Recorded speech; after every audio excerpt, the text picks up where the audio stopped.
morning, everyone, and welcome to Geopolitics with Tyberius D. Today, we're going to be doing the most popular topic that my show covers. We're going to do the country spotlight over China. So yeah, this is going to be an interesting one. It's going to be a fun one. Roll the intro.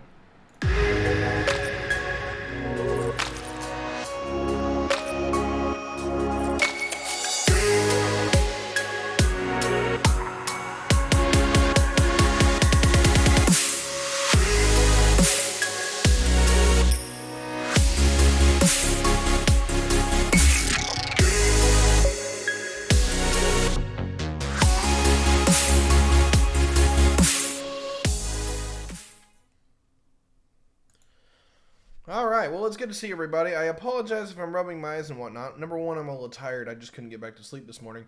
But also, in the regard, is that my allergies are just being a pain in the ass. And it's, it's just fall. So it's just nothing new for you guys. Alright, so anyway, we're going to be talking about China. Oh, so benevolent and wonderful and nice China. And I say this in the meanest way possible. But, yeah, quick shout out to Folenor, Andy Wagner, The West Dude, Julia, Ron Cleveland, Drew, Ace Man, Kamikaze, Samantha, Leah, Revolt Rise, and Shadow Fox. You guys help make this so much worth it in the regards that, when I come on hard times, you guys are usually there for me, supporting me up, making sure that I've got the money to pay the bills, and so we appreciate that. If you want to help me out, definitely check out the Patreon. We're still waiting for our first one. But we're getting plenty of support here on Twitch, so that helps. But without further ado, let's talk China, right? So, first thing that we usually cover is the geography. Now, the geography is, I've been thinking about doing like an elevation map in these. Now, I also forgot to do it for, I largely forgot to do it for Russia and the United States, but I think that kind of comes into the ease of development map along with the climate map that we bring out. So, I'm not going to try to get too much into that, but I will definitely get into, I definitely will get into the Copen map that we've been using. And so I'll bring that up here, and we will use that right now. Hi, Wordy. Thanks for the follow, buddy. All right, so China's climate is, it's a mess. There are certain areas that are actually quite rewarding, quite beneficial into where you can grow things, where you can subsist in a way that is very beneficial in what we would generally, it works in a way that we generally find normal in the developed world. Now, again, the thing that I've always said is that people go to places that are largely temperate zones, that are relatively flat floodplain valleys, and in the Chinese core, to some degree, that is what you have. Is that, if we're talking about the Yellow River or the Central River there that goes through Shanghai, and even some of the rivers there in the south, is that this goes over an area that is generally temperate in nature, relatively normal, and it's actually kind of a decent rival to the United States in regards to the climate is concerned in the Chinese core. Now, there's two massive problems here. China is not nearly as flat as what you can find in the United States or Russia, and it has significant problems in developing itself, and we'll talk about that in the ease of economic development section. But when we're talking about what we're looking at here is, as far as this map, is that if you're in the Chinese core, which is largely the green areas there that you can see, is that you're usually doing okay. But when you get into the southern parts of China, you get into some very tropical stuff that is very hostile to human habitation. You get into some of these very interesting geography forms that are sights to behold. They're very beautiful, but you never want to build through them. And the problem is that through most of southern and southwestern China, that is definitely the case. And we'll get into this a little bit because I talk about this quite a bit in the history and overall, but just so you all can see my lovely face. So if you're looking at that map or just thinking about it in the terms, in the central core, you can build out a pretty good thing. And there's basically a triangle between Beijing, Shanghai, and there's another city, I just have to point it out on a map, that the Chinese core can build out of. But the problem is that everyone in China, because of the geography separating it out, largely plays by different rules. When you're down by Shanghai and you're down by the Central River, is that people are very much mercantile. They're traders. They tend to be kind of like the Yankees here in the United States. They tend to be the business cadre. When you get up into the northern part of the triangle, you get into Beijing, and you get into areas that are largely very militaristic and very communal in a way that the rest of China is not. And this is actually kind of very similar to the American South in that regard, is that this is where most of their enlistees come from. This is where most of people who actively believe that China needs to play a massive role geopolitically, this is where those folks come from. Now, when it comes to everywhere else on the map, is that, we'll bring this right back up real quick, is that you get up into the blue areas there that is called Manchuria up in the northeast corner. That is not a bad place to have a geography. The problem is that it's just too damn cold. It just doesn't get enough warmth when you get up into there, and it's basically, to a large degree, very akin to parts of central and northern Canada. And they can get pretty nasty up there pretty quick. This is the areas that get into Mongolia, but we'll talk about that more in the center there. Northern center is Mongolia, and this is arid deserts and arid plains. This is the Gobi Desert. This is basically an area that no one really wants to live in, and for good reason. It is hot, it is humid, or it's very dry. And what's worse is that a lot of these areas, and you can even tell on this map by significant changes in how this map works, that there's a lot of elevation changes that happen within Western China. And that is a massive problem, is that the Chinese shield, as it's largely referred to as, or as we like to call it, is Tibet and Uyghurstan, and it just basically cleanses the air and the climate of water and percolates to the point where it largely protects China from invasion and from influence from places like India and places like,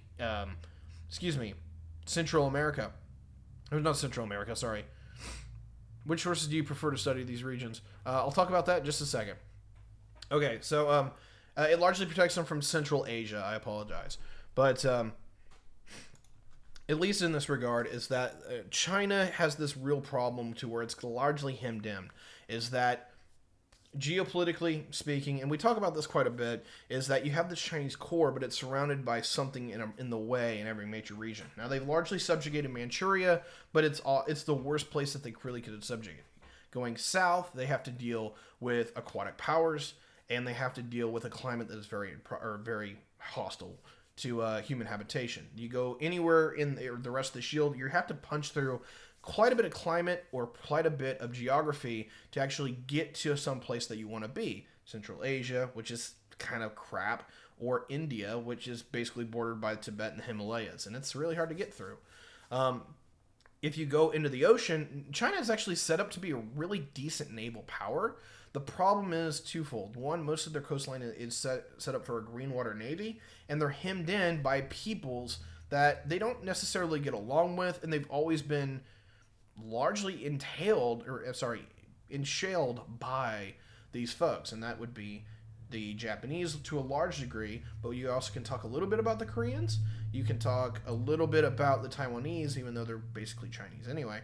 The Philippines is there, although they've never really been a major issue. And then you get into the southern areas, that is Vietnam even has presented a naval challenge to the Chinese in some degree. But to answer the question from Wordy, is that which sources do you prefer to study these kind of regions? The map that you just saw was a Köppen climatological map, and this kind of gives you an idea of where you're going. What you want to do is you want to take a Köppen map to a large degree, and you want to overlap it with a elevation map. And any places that seem relatively flat, that you can get access to rivers and access to the sea in, that is in the general temperate zone, particularly a wet temperate zone, you're usually doing really well. This is the areas that seem to prosper to a degree in the modern world way better than anywhere else is. And of course, unfortunately, the vast majority of these zones are within the Northern Hemisphere, particularly within Europe and North America, which is why those areas seem to develop so much better than others. But without further ado, getting back to China real quick. So China,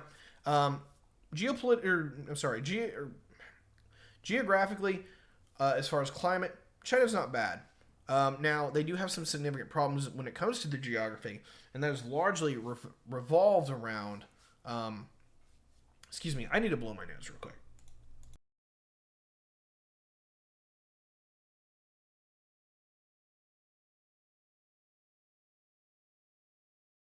I apologize for that. Just the allergies are just killing me lately, and I need to get this done. So, without further ado, climatologically, doing okay. Geographically, it's enshelled, but it could be worse.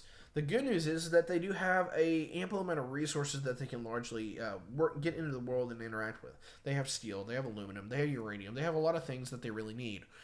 They have one critical weakness when it comes to this. They do not have any near ample oil supplies within the entire region. And in fact, most of the oil that China gets right now comes from 7,000 miles away in the Persian Gulf.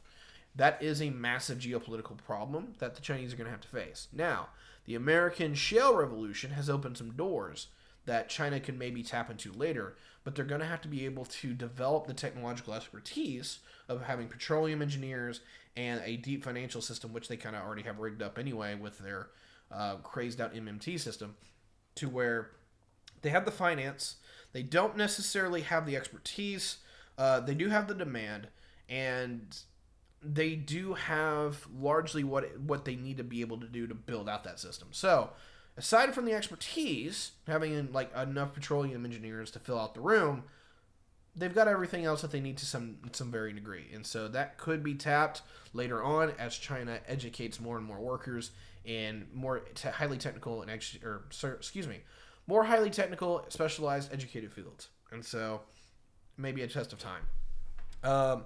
We'll close that out. I don't think we need to talk about the climate too much more.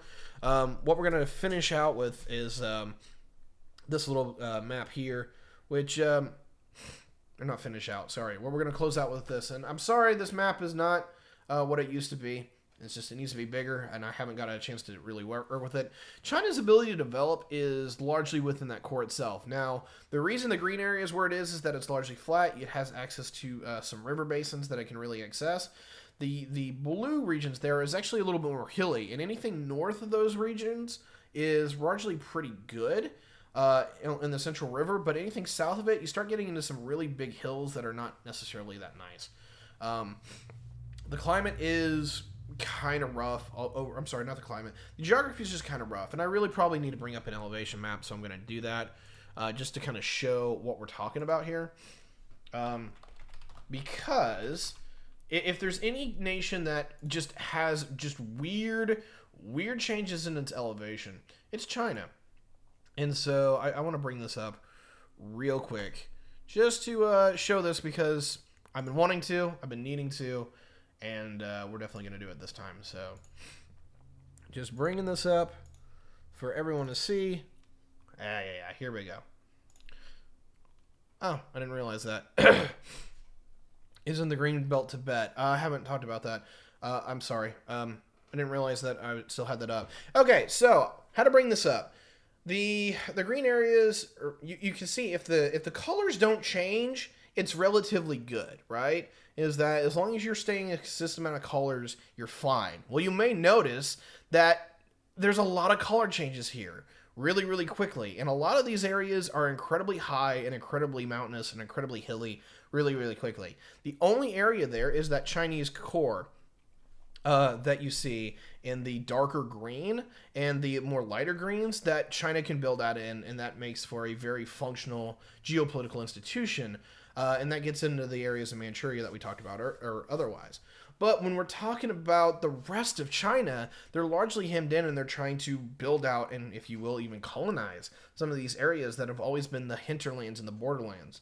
This is largely why Chinese history is over 3,000 years of literally just death and genocide and hell to be dealt with. And that is largely because of the fact that Chinese geography largely supports a lot of different cultures and peoples, and the Han Chinese have been having to deal with a geopolitical institution that largely is, I'm surrounded on all sides, and I have to get into those areas to where I can defend myself and support myself. And that's largely what the Chinese mission has been for anyone living in China for the last 3,000 years. Han China finally won about 2,000 years ago, and it's largely just been consolidating power ever since. Can't help you with that. It's a construct. Okay. Anyway, as far as Chinese water Largely, when it comes to the water conversation, that largely gets into Tibet, and that's more of India water source conversation. But we can definitely talk about that at some given level as we go on. But I'm going to close that out. I'm going to close that out. So the next thing, closing out with geography. China's geography could be better, but it's not that great. It's a lot of changes in elevation. It's a lot of changes in topography that really do not set well for that. Southern China is heavily Vietnamese and genetically tested. Okay, that gets into genetics and it gets into like cultural affinity and shit, and I don't touch that because one, I don't understand it, and two, when you start getting that down that line, is that people like start drawing ethno lines, and it's not a conversation that I'm even equipped to deal with to a large degree. So yeah, I'm gonna table that. Let's talk about the big one here. That is China's demography. And that is, China's demography is kind of a mess. And so, bringing it up here, let's take a look at it. China is a huge nation, almost 1.4 billion people. It's huge. It's massive. It is powerful.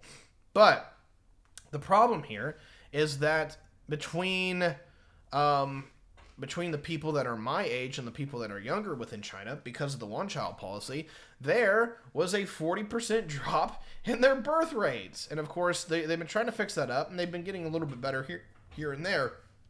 But when you've literally seen entire generations that are largely built out of people that are of one particular birth boom year, this does not bode well for China.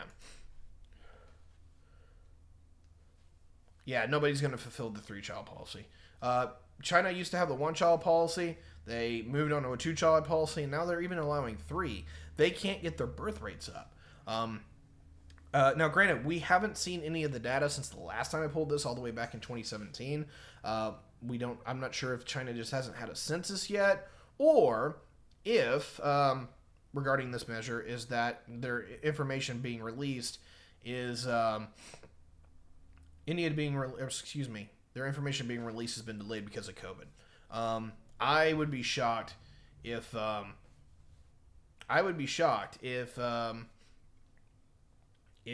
China has not taken a massive beating from COVID.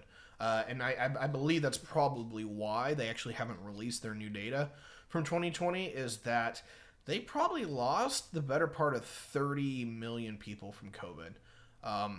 Now, that's more from some information from the dark web, but that's largely going by information of cell phone usage in China, is that there's a lot of users that just never came back online.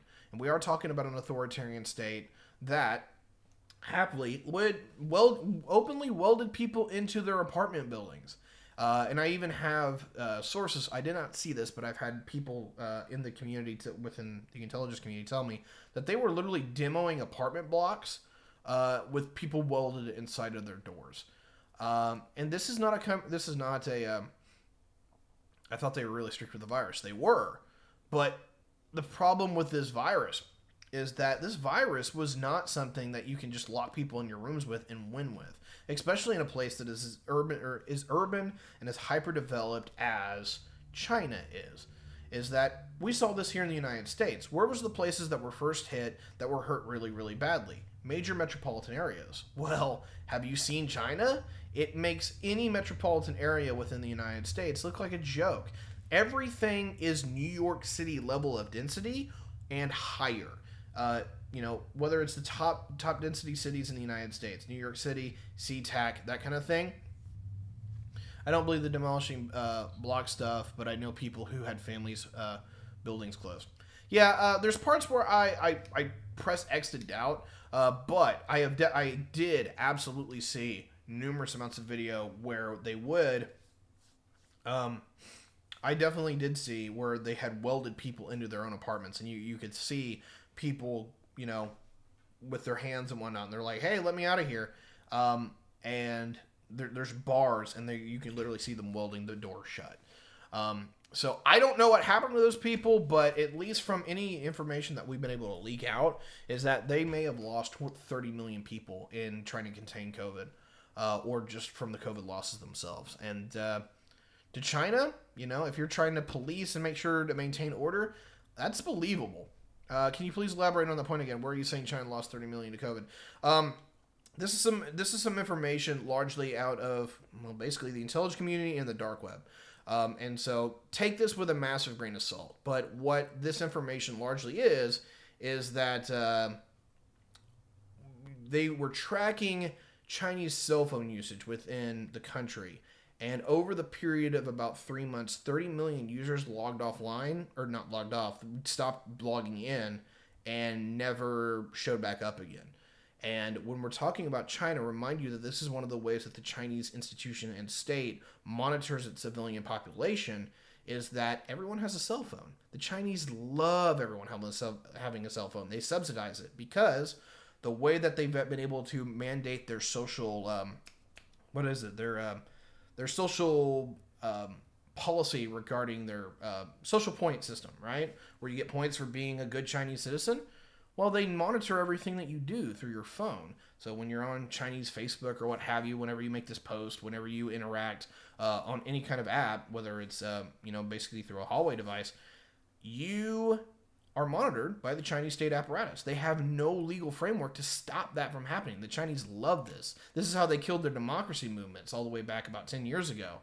And so my immunization to COVID tracking is from this phone I am watching on stream. Fantastic.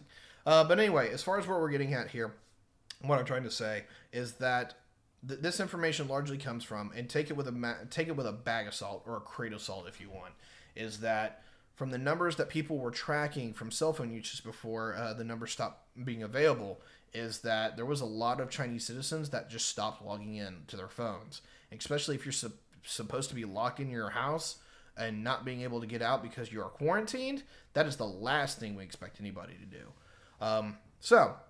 Again, grain of salt, but that's where we are. Looking at the data, going back, just talking about where we are, is that China's demography is a little bit of a problem in the regards that they basically are running out of 30-year-olds. And that's a weird conversation because they still have, they're going to have 40 million 20-year-olds for the better part of the next, 40 million or 80 million 20-year-olds for the better part of the next decade. But what we're getting at here is that when you go from having a country and a economic system that is built on having 160 million people in your 20s and 30s, 120 million people in your 20s and 30s, to being that is a 3/4 of that, or even 8 or 60% of that, your economic system completely shudders and buckles. And this is largely what is going on in China that people are not talking about. That is a massive problem. China is trying to industrialize and provide a quality of living for its citizens. It's able to do that to a large degree. But if you actually look at the numbers regarding China's overall economic output, it is not a consumption-led economy. It's an export-led economy. A significant portion of the Chinese economy is because it is the workshop of the world, where they export to the United States, they export to Europe, they're now exporting to Africa to a large degree. Anything and everything that they can put in the open market, they are doing so. And everywhere that I look is that anywhere between 20 and 40% of their economy, and it's weird because Chinese numbers are just odd, is that is how much of their economy is on board. And I'm pretty sure it's more towards the 40% number. China sets a significant portion of its economy in in its exports throughout the world. And most of its numbers domestically still finance and extenuate what is going on within their export system. So, as an example, if you're the workshop of the world, you import iron ore from Australia, you smelt that in China, you turn that into a finished good, and then you export it. And so, even when you have part of the value-added chain within your system that makes your domestic numbers look pretty good, it's still largely driven by exports. So, in a general sense, give me just a second on that one. So, in a general sense, is that, general sense, A lot of their numbers domestically are dealing with that. Question: what are the available numbers on how many people live comfortably versus those who don't? We'll get to that in the economics section, which actually is going to be right next anyway. But anyway, regarding Chinese demography, if we're just talking about the age structures, if we're just talking about like where people are, that is not, it's not horrible, but it's not good. And when I say it's not good, China is one of the fastest aging, if not the now fastest aging country in the world. And that doesn't mean that everything's going to go to hell. It's still a massive economy, and they have a lot of room to grow economically, but it does not mean that everything is going to be kumbaya, because they're going against the grain of what we normally see for a nation to economically develop. And so, what I definitely expect coming in the next few years is that they're going to have a lot more trouble maintaining this fantastic growth curve that they've been seeing, because it's easy when you're at the ground floor. But now that you have somewhere to start falling, we could see significant changes in what China is able to do economically. So let's move into that, because everybody, some demographers think the Chinese population will halve. Yeah, that's very likely, but that's 100 years from now. Now, granted, that depends on if everything goes to shit or not. If we're talking about a world that completely implodes within the next, 10 years because the Americans don't want to support everything anymore, if China can't import the food that it needs, if it can't reach out and get the oil that it needs, you can literally watch 2/3 of the Chinese population starve over the next 15 years. We talked about that scenario before. That's the Great Cataclysm scenario. I'm not saying that's going to happen, just saying that it's definitely a likely possibility. Let's try not to hit that curve again. We'll talk about that maybe in another episode on the Chinese past and future. So, where we're at right now is that economically, getting into this is China economically, right? So, where we're at right now is that the bottom lines, if anyone doesn't remember from the last episodes, or if you're new here, the green and the blue, the light green and the light blue. The light green is the nominal GDP that this nation has been reporting. The light blue is that number adjusted for inflation. China is reporting just shy of a $15 trillion economy, and under those numbers, it is the second biggest economy in the world. And it's relatively sizable. The problem is, and we'll talk about this in the next slide, is that this economy is sizable, but it's not powerful on an individual level. Is that the average Chinese citizen is still, in some degree, relatively poor. And we'll definitely get into that as we're going here. But this is an economy out of scale, not an economy out of prosperity. So let's talk about a little bit on the other side of that. Now, for anyone who doesn't know, there is a concept called purchasing power parity, and that largely is the concept of my money has different values than your money. And sometimes I can buy a lot more with a US dollar, but sometimes I can buy a lot more with a Chinese yuan. The dark green and the dark blue lines that you see up there are the attempts at adjusting the economy numbers based on the Chinese yuan, because the Chinese yuan is largely controlled versus the US dollar that is largely able to freeform and float. And so, what this is saying here is that for the amount of goods and services that can be purchased in Chinese yuan, the Chinese economy is actually the world's biggest economy. It is almost near $25 trillion in active economic output. It's actually more like 24.5.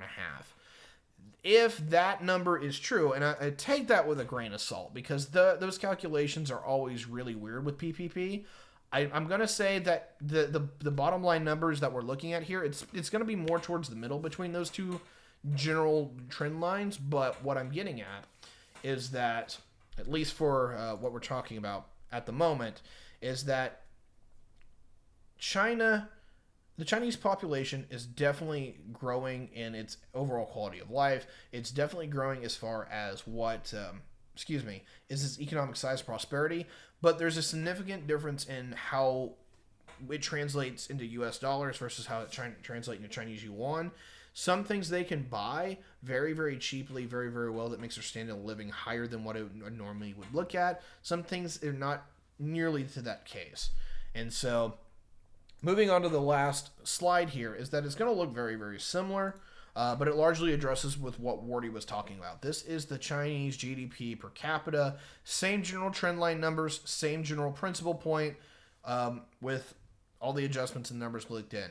If you're looking at the numbers directly, the average Chinese citizen lives off about $10,500 a year nominally. That is still relatively poor considering, compared to the vast majority of the developed world and even some of the degree to the developing world. That means that there's a lot of room to grow, but you can definitely tell that in the last couple of years, they're having trouble maintaining that. And these numbers there's no drip for COVID. So these numbers probably, maybe at their end as it is. Now, obviously, if you want to get into PPP again, those numbers are doing better because the Chinese are able to metagame their currency in a way that is far more beneficial to them. And if that is to be believed, the Chinese economy is about each Chinese citizen gets about $17,000 a year to live off of. And that's doing significantly better. And I hate that the numbers are literally almost double, or literally over 70% higher than what it is. But what do you do? And so, again, I don't think it's quite that high. I would say it's probably more around 14,000 to 15,000 tops. But in a general sense of things, is that the average Chinese citizen is seeing a growth in their general prosperity. They are largely happy with the Chinese government as far as how it's running things, even though it is a more totalitarian regime. But they are, they are showing signs that, to a large degree, they're having troubles keeping that growth maintained because while the country is a sizable population, it is having demographic issues, it's having economic issues because it is more of a,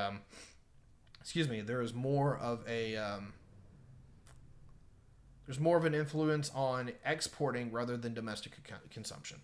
But it's good to see that everyone's here. Apparently I'm going to have to stream a little bit more in some mornings here.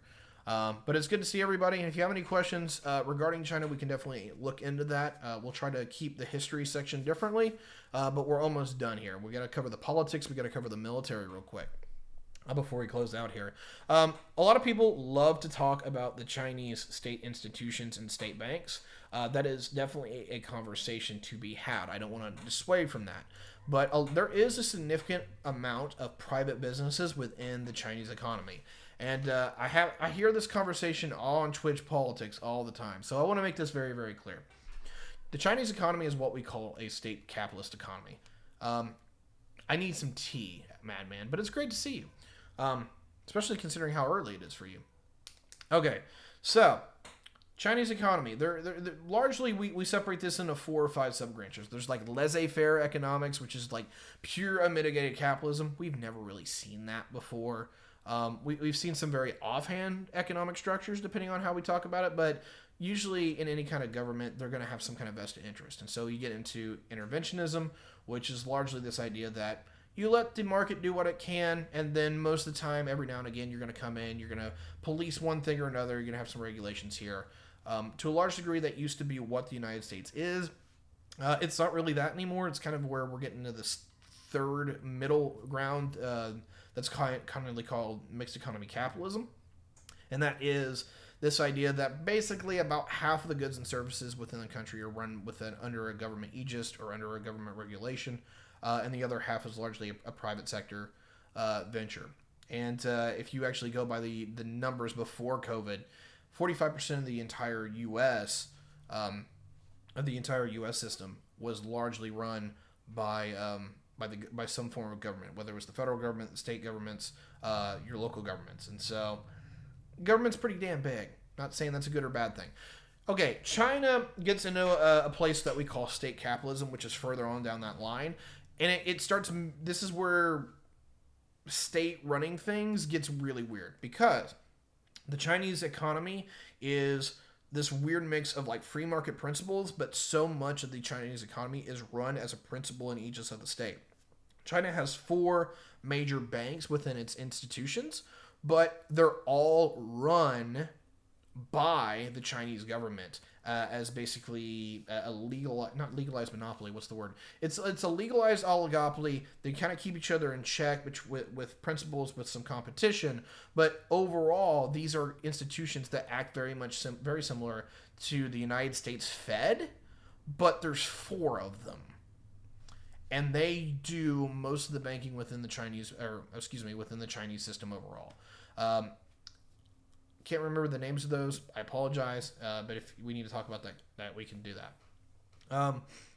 Chat's being very lively. If you guys have anything that you want to address to me, make sure at Tyberius. If you want my particular take on something, we'll definitely get there anyway. But to finish out the economic look here is that China is not a centrally planned economic system, and there's a difference between state capitalism and centrally planned that I always hear about.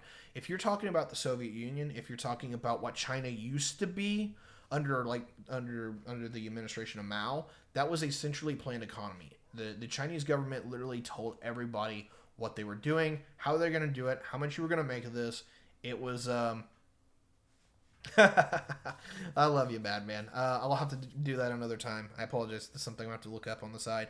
But anyway, what I'm getting at here is that the Soviet Union and what China used to be as a centrally planned economy, they have actually liberalized economically to some degree in the form now that we now call state capitalism. And that is largely what China is today, and what used to be the Kaiserreich of Imperial Germany used to be, is that they will subsidize stuff, they will push things forward in their economic national interests, but there is levels of free enterprise and capitalism that largely has helped build out the modern institutions that what we see in China. And so it's really weird. It's literally state-sponsored capitalism. And it's a little weird. And it actually reminds me a lot of national mercantilism. Go check out that particular video. Okay, let's hit the politics real quick.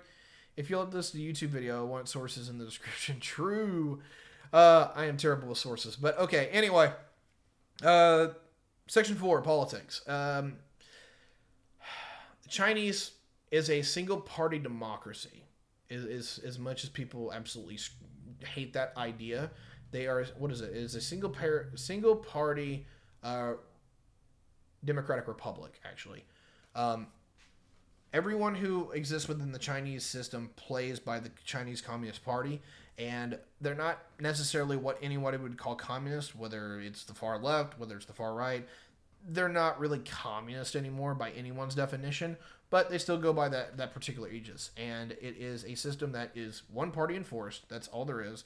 Now, supposedly there's some smaller parties in there somewhere. I have yet to see evidence for that, but hey, whatever. Okay. You essentially phrase the new way of the party. Okay. Yeah. So, Chinese Communist Party runs the given show here, and it is largely no other parties are real. Gotcha. So, Chinese Communist Party largely runs everything, and the problem that you have here is that with it being a single party state is that it doesn't get the benefits of an actual democracy, where you have people are able to politically align into political coalitions that reinforce their interests. It's just largely, when you get into these single party entities, they're very totalitarian and authoritarian to the degree where largely it's the party line and it's the party rule, and it enforces that. The reason why China is not seen as the great enemy among its own people is that they have been able to consistently produce results for the Chinese people, and that is the economic growth that we have seen. A lot of people are no older than I am in China, or maybe just a little bit older, and so even with the average age of the Chinese citizen being 42, if you experience that anyone who is 42 or younger, they have seen a significant amount of quality increases, not only in the people who are older have seen significant increases in the last 30 years, but also people who have been growing up into this have seen that themselves. And so where we in the West are very upset with our political institutions because we're not seeing our quality of life increase and our standards increase across the board for many people, China's not having this problem. And so, as I've always said, politics aside, people care about their wallet first, And when people are being fed in China to a degree where famine has been completely eradicated from China for the first time in all of its history, people are pretty happy. And we need to respect that. Is that why I find the Chinese political and economic system absolutely deplorable, and a lot of people absolutely do not support the Chinese institution and what it is. The Chinese people are largely very happy with it, at least from everything that we can tell. Now, granted, doesn't mean that it's perfect, doesn't mean that there isn't not dissent and people wanting to go their own way. They used to have a flourishing democratic movement that was very underground, but because of big data, they've been able to systematically destroy them. And so it looks like we're in for a long-haul single-party state. Let's talk about the military, everyone's favorite subject. Everyone likes the things to go boom. Okay, the Chinese military is really questionable, to be honest. So let's talk about three major things here. While it is largely the biggest standing military in the world, as far as manpower and as far as actual amount of equipment in the field, and we're just talking about everything from AK-47s all the way up into everything they have now, is that it has a lot of manpower, obviously, but the general sense here is that it has three major problems. Number one is that the officer corps is not there out of, what's the word here? They're not there out of quality. They haven't demonstrated to a large degree that the officer corps is there because, the officer corps is not promoted based upon their ability to get the job done. They're promoted on their ability to play politics. And the reason that we know this is twofold. Number one, in any time of like a single party authoritarian system, is that usually militaries are largely promoted because they're yes men. And they're largely there because they play the political game and they're involved with the political party structures. That is absolutely true within the PRC. We have seen that a significant amount of the officer corps absolutely plays politics. That is why they're always in the foreground when it comes to anything that the Chinese political party, the Communist Party does. The second part here is that the only way you get out of that is by basically demonstrating through combatic arms who can cut mustard and who can't. And just to give you any kind of clarity here, is that the Chinese have not been involved in any kind of major military action or even any kind of limited military action since before 1980. So for the last 40 years, there is no one in the Chinese officer corps that has combat experience, which means that there is no way to figure out who can actually lead troops and understand how operations are supposed to be handled and move forward, and who can't. And so there's a lot of gray area to be like, oh yeah, the Chinese military could be absolutely incredibly competent, incredibly powerful, but very likely that is not the case. Very likely it is a series of yes men to where we will, if China were to go into an average military engagement, we would see another Iraq war or Desert Storm event to where, yeah, they have this massive army and they maybe even be like, back then the Iraqi army was combat hardened, but what we found out was that the entire officer corps outside of the Republican Guard were yes men. They were people that were there to serve the political interests. And whenever most of these troops got engaged with Western forces, they were absolutely fell apart. They didn't know how to organize. They didn't know how to basically deal with any kind of system. And so what we're expecting largely is that as far as the officer corps and the NCO corps, to a large degree, it's very likely that these people have no idea how to run a military, any kind of form. And if China actually went into a military armed engagement, they would suffer atrocious losses because the people who actually are in control of the Chinese military don't know how to actually run a military. As crazy as that may sound. Now, I could be wrong, but that's the general hypothesis that most people have and the intelligence communities have. I want to look over the chat real quick because I know some people are addressing some stuff that I've said, but they didn't at me. Okay, yeah. So they're talking about, you guys were talking about the social credit system and if they're happy. Here's the problem with it, with the Chinese revolt or rebellion. When you have a nation that's 1 billion people, even 1 million people or like 5 million people on arms and protest is like the same as 100,000 people here in arms and protest.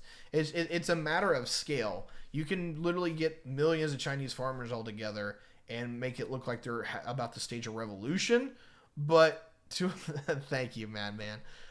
To a large degree, is that a lot of the times, from what we can tell, is that even with the amounts of dissent and people who are not happy within China itself, even with the social credit system and all these things that a lot of us here in the West find absolutely repugnant, so far the average Chinese person is pretty happy.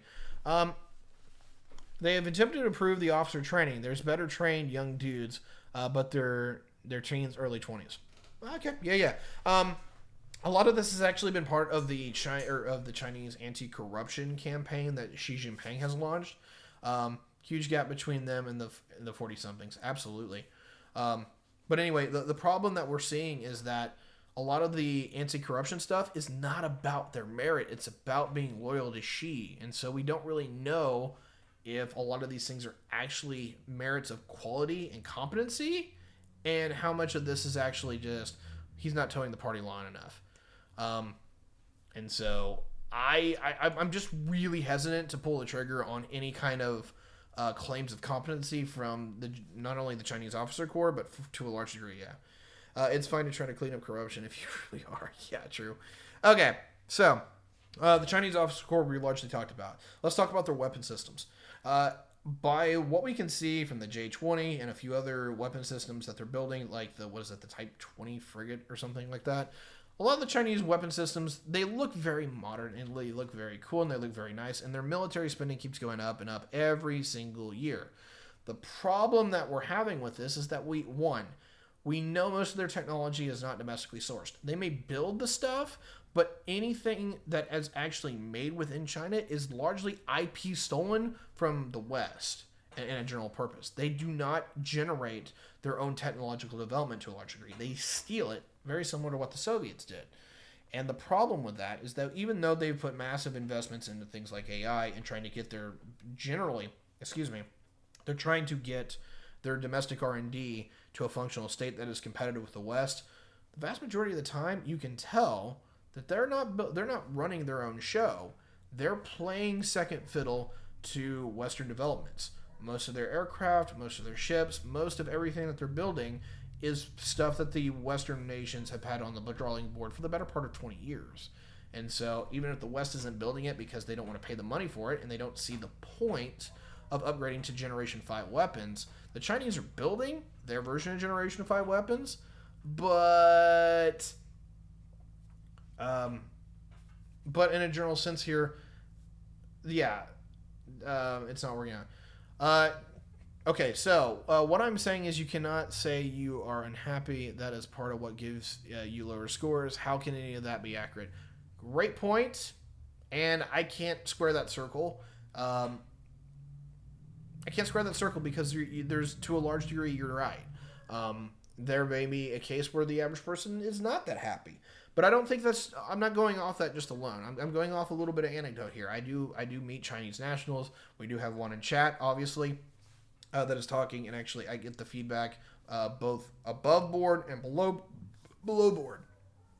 And so, to a large degree, at least in what we're regarding here, I'm going to kill my dogs.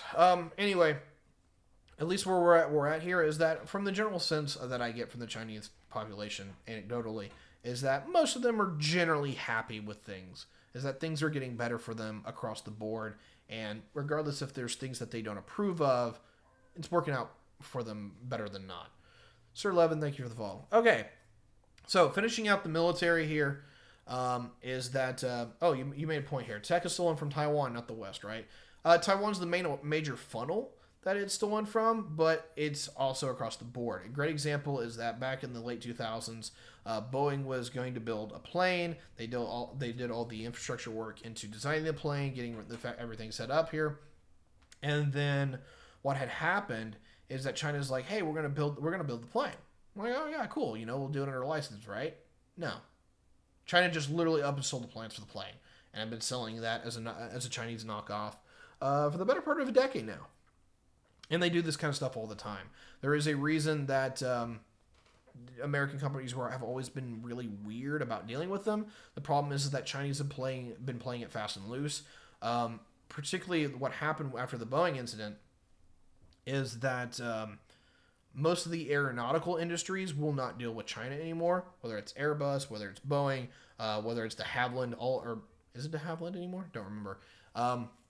Excuse me. A lot of the civilian side won't operate with China anymore, particularly in the aircraft industry, and a lot of the military sides won't either, particularly because there's sanctions. But even the Russians are very persnickety about dealing with the Chinese in the regards that they want to keep their IP for as much as possible.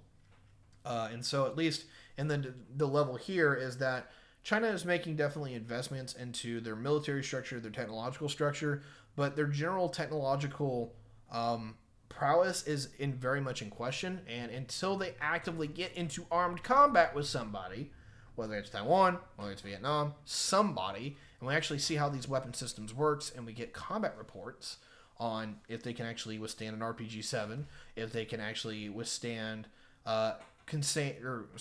sustained military operations, we're just largely up in the air. There was another note I had there on the Chinese military. I forgot what the hell it was, and I apologize. But we're at 51 minutes, almost 52. So I'm going to table any other of the stuff that I had to note out. And you guys have a couple minutes for questions if you want to have it, that you want to ask me directly that may be associated. I don't really want to do Chinese history. We can talk a little bit about the future, but if you have any context for questions, or if you want me to go source hunting, I can do that for just a moment. So, chat, you've got about a minute and a half to ask any kind of questions that you want, and then I'll kill the stream if no one does. Regarding the Chinese military, a lot of people are concerned with Taiwan. I'm going to hit this one while I'm waiting for chat.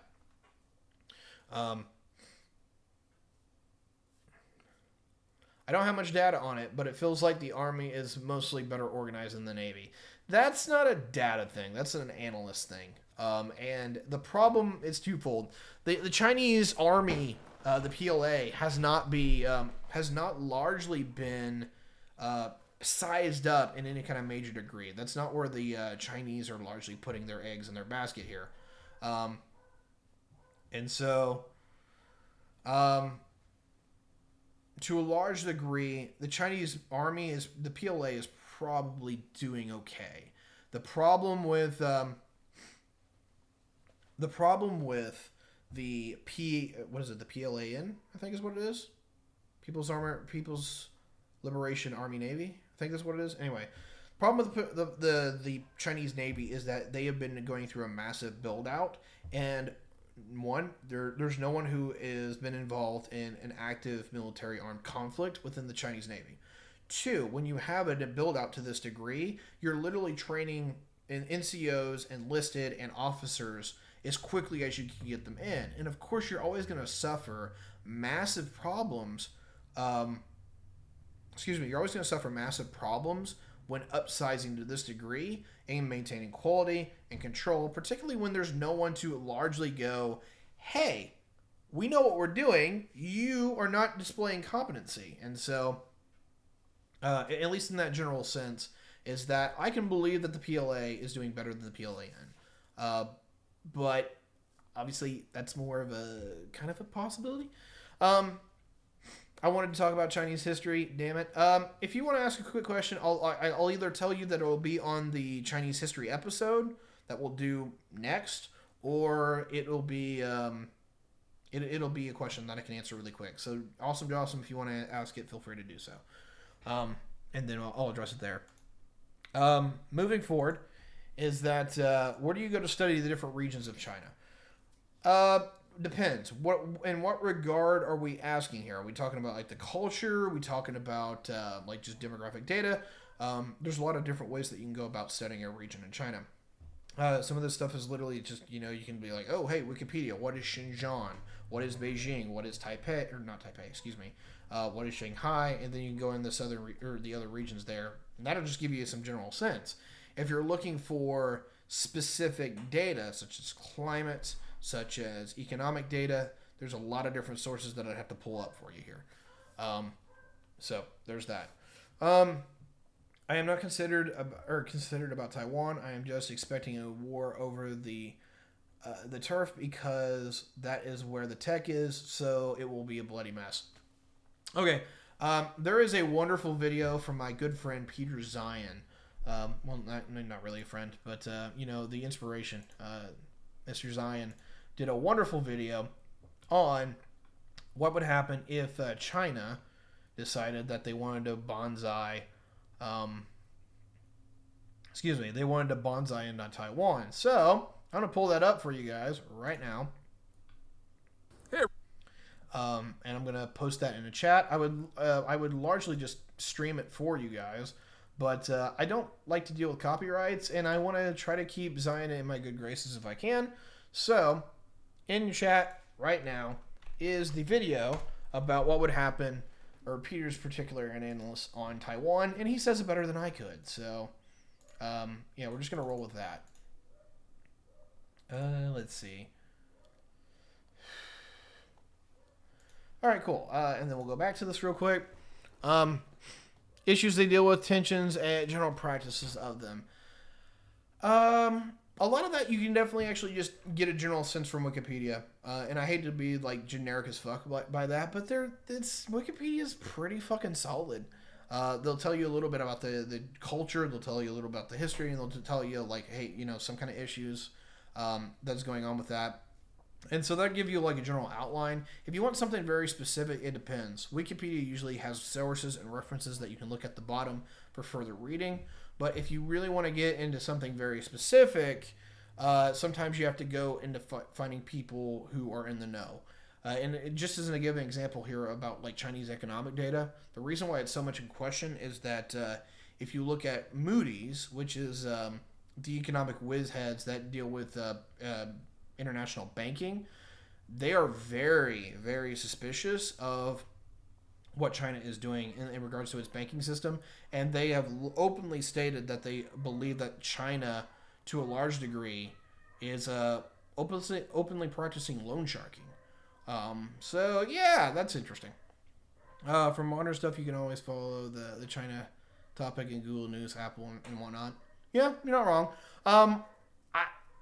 This channel has become a little bit problematic. They were doing really, really well, but to some degree, like people have actually openly accused them of being just being a CIA op now. And I'm not saying that as like funny. I'm saying that is that they're openly being accused of this now. China Uncensored was actually really good at providing some information on what was going on in China and talking about all the things that the Chinese government was trying to bury. But to a large degree, they've become a little bit questionable as far as their general takes. Originally, when they launched, pretty good. A lot of people have questioned them. Connected with the cult too. Yeah. There's a lot of things. Now, granted, I don't know where one ends and when another begins, but just in general, I used to refer people to China Uncensored. That's a little hard. What's wrong with the CIA? They know things. Operation Mockingbird is what's wrong with the CIA. So anyway, I'm going to close this out. We are at just about an hour. So it's been an absolute pleasure being with everybody today. And it's great that you all showed up. You're asking questions and being enjoyed. And of course, I expected this because China always gets the views and it always gets people's attention. And so the next episode, whenever we do it, we'll be openly talking about... I'm just going to have to let chat pop off. When we get to the next episode, we'll be talking a little bit about Chinese history, and we'll be talking quite a bit about how China got from basically the Ming implosion all the way up into the century of humiliation and where they are now. I'm not going to do all 3,000 years of Chinese history. I'll just kind of gloss over that. What I'll largely do is I'll start with probably the implosion of the Ming. I'll talk about the rise of the Qing Empire and their dealings with the Europeans and how modern Chinese history has developed and shapes the Chinese mindset. So, be sure to look for that. Anyway, definitely go check out all the content if you want to watch this video or if you're watching it on the YouTube. I appreciate it. All the links and things are down below. And without further ado, I've been Tyberius D. It's been an absolute pleasure, and we'll catch you next time.